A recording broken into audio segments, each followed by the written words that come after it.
আসসালামু আলাইকুম প্রিয় ভিউয়ার্স। সম্মানিত দর্শক, শিরোনামে যে বিষয়টি ব্যবহার করেছি, অযোগ্যদের ভারে নুয়ে পড়েছে সরকার। কোনো রকম ভনিতা না করে এটাই আমি আজকের এই আলোচনায় প্রমাণ করার চেষ্টা করব যে আওয়ামী লীগের রাজনৈতিক ইতিহাসে এবং আওয়ামী লীগ যতদিন যাবৎ রাষ্ট্র ক্ষমতায় আছে এই রাষ্ট্র ক্ষমতার ইতিহাসে এই সময়টিতে আওয়ামী লীগ যতটা অযোগ্য লোকদের খপ্পরে পড়েছে, এইরকম অযোগ্য লোকদের কবলে কোনোদিন আওয়ামী লীগ পড়েনি। সংগঠনের বিভিন্ন পর্যায়ে যারা আছেন এদের বেশিরভাগই অতীতে যারা দল পরিচালনা করেছেন তাদের তুলনায় অসৎ, অযোগ্য এবং অথর্ব। দ্বিতীয়ত, এই যে রাজনৈতিক যারা নেতৃত্ব রয়েছেন তারা আবার যাদেরকে নিয়োগ দিয়েছেন বিভিন্ন কে পোস্টে, সরকারের কে পোস্টে, সেটা মন্ত্রী হোক, সংসদীয় কমিটির চেয়ারম্যান হোক, বিভিন্ন ব্যাংকের ম্যানেজিং ডিরেক্টর হোক, আর্থিক প্রতিষ্ঠানের পরিচালক হোক, আইজি হোক, ডিআইজি হোক, মানে অল কে পোস্টগুলো এর বেশিরভাগই তারা যোগ্য লোককে সিলেক্ট করতে পারেনি।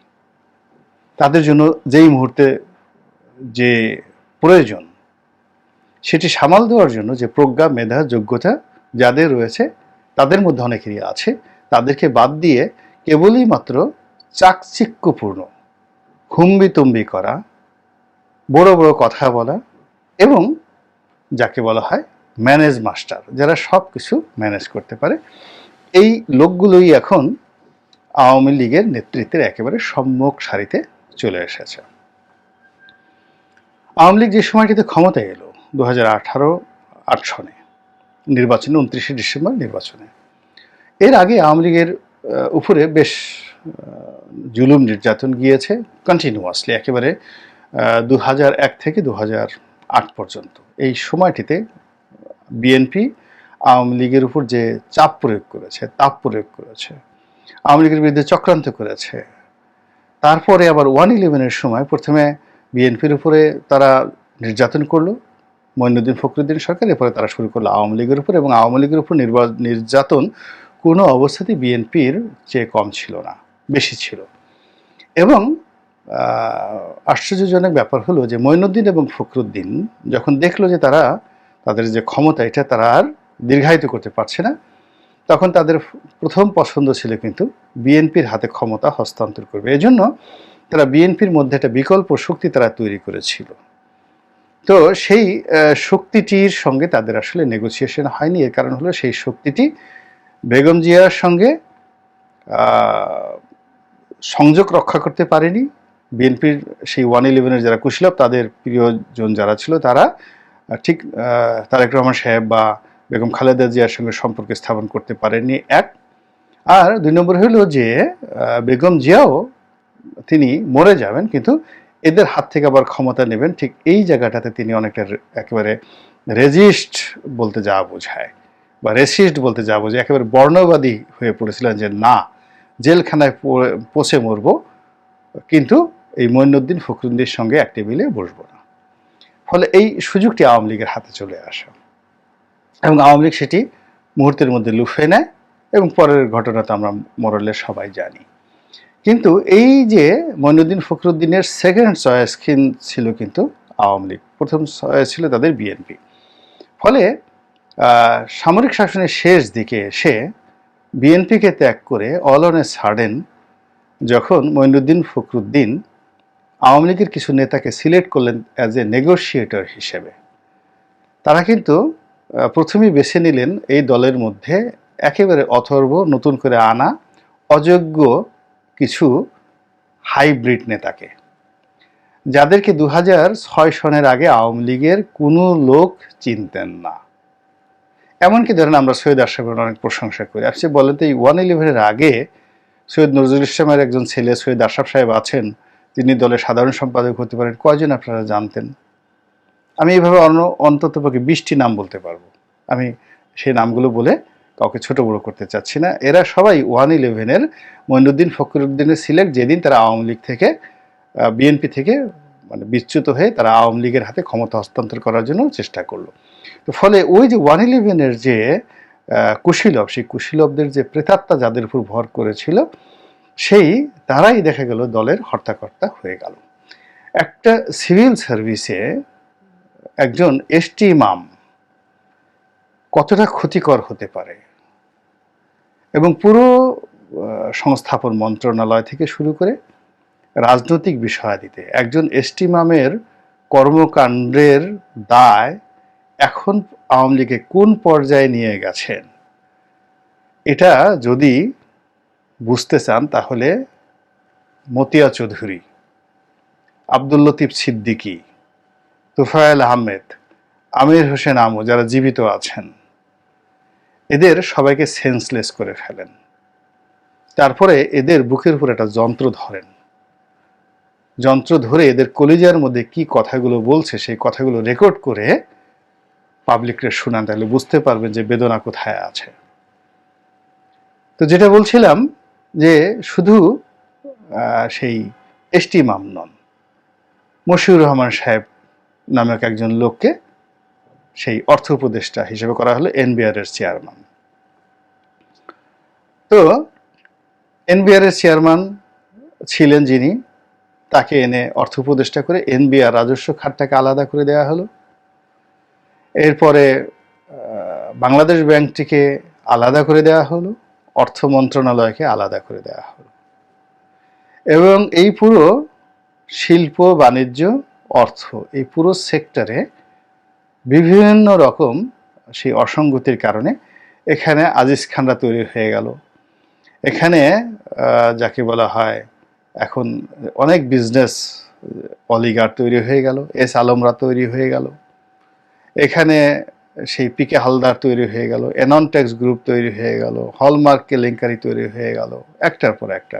এর কারণ হলো এই পুরো আর্থিক সেক্টর অর্থাৎ পরিকল্পনা মন্ত্রণালয়, অর্থ মন্ত্রণালয়, এই দুইয়ের মধ্যে সমন্বয় ছিল না, এবং পুরো সময়টাতেই অর্থমন্ত্রী আবুল মাল আব্দুল মুহিতের সঙ্গে পরিকল্পনা মন্ত্রীর দাকুমার সম্পর্ক ছিল, এবং অর্থমন্ত্রীর সঙ্গে বাংলাদেশ ব্যাংকের গভর্নর আতিয়া সাহেবের কখনোই সম্পর্ক ভালো ছিল না। আবার অর্থমন্ত্রীর কথা মতো এনবিআর কোনোদিন চলেনি, এবং অর্থমন্ত্রীর সঙ্গে মশিউর রহমান সাহেবের সঙ্গে দাকুমরার সম্পর্ক ছিল। ফলে কি হলো, পদ্মা সেতু কেলেঙ্কারি থেকে শুরু করে বিশ্বব্যাংক কেলেঙ্কারি আর অনেক কিছু ঘটনা ঘটেছে কেবলই মাত্র এই মন্ত্রণালয়ের সমন্বয়হীনতা না থাকার কারণে। এখানে যদি ধরেন সাইফুর রহমান সাহেবের মতো একজন লোক অর্থমন্ত্রী থাকতো এবং পুরো এই যে আর্থিক সেক্টরে আজকে আমরা যেখানে আছি, আমার বুক ফেটে কান্না আসছে, বিকজ আমি 2009 থেকে এই সময়টাতে খুব গভীরভাবে দেখেছি, তখন কিছু কিছু বুঝেছি, আর এখন আওয়ামী লীগের বাইরে এসে ওই দৃশ্যগুলো যখন মূল্যায়ন করি তখন আমার কাছে মনে হয় যে বঙ্গবন্ধু কন্যাকে আল্লাহ অনেকগুলো সুযোগ দিয়েছিলেন, নিয়ামত দিয়েছিলেন, পুরো জিনিসটি তার জন্য এখন বুমেরাং হয়ে পড়েছে। এখন কোনো সমস্যা নেই, এই অর্থনৈতিক সমস্যা হলো মেইন। এই সমস্যাগুলো ওই সময়টাতে কেউ বুঝতে পারেনি এবং এখনো কেউ বুঝতে পারছে না। 2 নম্বর হলো এই পরিস্থিতি সামাল দেওয়ার জন্য যে যোগ্যতম লোক দরকার। আপনার কি মনে হয় আমাদের এখনকার অর্থমন্ত্রী কিংবা এখনকার পরিকল্পনা মন্ত্রী, এখনকার এনবিআর চেয়ারম্যান, এখনকার বাংলাদেশ ব্যাংকের গভর্নর, মানে ইজ ইট পসিবল? সোনালী ব্যাংকের এমডি, জনতা ব্যাংকের এমডি, আগে মানে 2009 সনে সোনালী ব্যাংকের যারা এমডি ছিলেন, চেয়ারম্যান ছিলেন, বা ইভেন কি 111 সময় যারা ছিলেন, তাদের যে যোগ্যতা অভিজ্ঞতা ছিল, ইজ ইট পসিবল এদের দ্বারা? যদি সম্ভব না হয়, এরা কি সেই আওয়ামী লীগের নৌকার হাল আপনি এদের হাতে ধরিয়ে দিয়েছেন?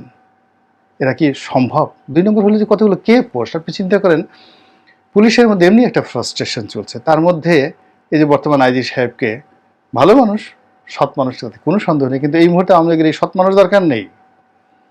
এই মুহূর্তে পুরো পুলিশের মধ্যে চেইন অফ কমান্ড প্রতিষ্ঠা করতে পারে এইরকম লোক দরকার, তরুণ নেতৃত্ব দরকার, যার সঙ্গে আওয়ামী লীগের অ্যাডাপশন রয়েছে, সম্পর্ক রয়েছে, ছাত্রলীগের সম্পর্ক রয়েছে। তো যারা তুলনামূলকভাবে সৎ, গাজীপুরে জমি কিনে নাই, ম্যানম্যান করে নাই, বিভিন্ন জঙ্গি নাটক সাজাই নাই, এই সমস্ত পুলিশ কর্মকর্তাদেরকে মধ্য থেকে যদি কাউকে এখানে বসানো হতো, এই যে যেমন রিটায়ার্ডে গেল Dhaka metropolitan police commissioner Faruk সাহেব, তাকে যদি এখানে বসানো হতো, ঠিক আছে, ভালো হতো। বা এই যে এখন ধরেন যারা ক্ষমতায় আছে, অন্ততপক্ষে ছাত্রলীগ করছে, আমার খুব তাড়াহুড়ো হয়ে যাচ্ছে কথাগুলো বলতে। আমি যেহেতু পুলিশের এডিশনাল আইজি পদে আছে 4-5 জন লোক আছে যাদেরকে বসালে পুলিশ বাহিনীর মধ্যে একটা গতি চলে আসতো, কিন্তু তা না করে দেখা গেল যে এই ভদ্রলোককে 1 বছর এক্সটেনশন দিল, এবং এই 1 বছর এক্সটেনশনের কারণে কতজনের যে কপাল পড়লো, পুরো পুলিশ বাহিনীতে তছনছ অবস্থা। জাতীয় রাজস্ব বোর্ডে গিয়ে দেখেন এই যে ভদ্রলোক আছেন 3-3 বার করে তাকে এক্সটেনশন দিয়ে বসানো হয়েছে, বলা হয়ে থাকে এসটি ইমাম সাহেবের আপনজন। জাতীয় রাজস্ব বোর্ডে গিয়ে দেখেন এই লোকের সাথে পাবলিকের কতটুকু সম্পর্ক আছে। It's a negotiable post. ব্যবসায়ীদের সাথে এনবিআর এর চেয়ারম্যানের একটা ভালো সম্পর্ক থাকতে হবে, এ গুড রিলেশন। কার মতো থাকতে হবে? শাহ আব্দুল হান্নানের মতো। ইমানকি যে গোলাম রহমান, গোলাম হোসেন নাকি যেন একজন ছিলেন বাণিজ্য সচিব, তাকে বানানো হলো। It's a pro public, public oriented যাদের সাথে সম্পর্ক ভালো। এই মুহূর্তে জাতীয় রাজস্ব বোর্ডের চেয়ারম্যান হবেন সেই লোক যার দরজা 24 ঘন্টা খোলা থাকবে মানুষের জন্য, এবং তিনি সবার কথা শুনবেন। তারপরে তিনি এক টেবিলে বসে আলোচনা করে তিনি সিদ্ধান্ত নেবেন সমঝোতার ভিত্তিতে। প্রেস থাকবে, মিডিয়া থাকবে। সিমিলারলি বাংলাদেশ ব্যাংকে এখন এমন লোক বসাতে হবে যিনি মিডিয়া বান্ধব হবেন। এই মিডিয়া বন্ধ করে দিয়েছে, বাংলাদেশ ব্যাংকে ঢোকা যাবে না, এরকম লোক দিয়ে এখন বাংলাদেশ ব্যাংক যতটুকু আছে ততটুকু শেষ হয়ে যাবে। আর এখন যদি এমন একটা লোকে বসানো হয় যার সঙ্গে মিডিয়ার ভালো সম্পর্ক রয়েছে, জনগণের ভালো সম্পর্ক রয়েছে, আমানতকারীদের ভালো সম্পর্ক রয়েছে, ব্যবসা বাণিজ্য বুঝেন, এমন লোককে বাংলাদেশ ব্যাংকের গভর্নর বানাতে হবে। নামাজ পড়ে কপালে দাগ পড়িয়ে ফেলেছে, তসবিহ গুনতে গুনতে হাত ফাটিয়ে ফেলেছে, মক্কা শরীফ তাওয়াফ করতে করতে কাবা শরীফ এর চত্বর গরম করে ফেলছে, হবে না। অর্থনীতি বুঝতে হবে এবং রাজনীতি বুঝতে হবে, আওয়ামী লীগের ভীষণ বুঝতে হবে, শেখ হাসিনার বিপদ বুঝতে হবে। এইরকম একটা লোক আমি কে পোস্টগুলোতে দেখছি না, একজনও না।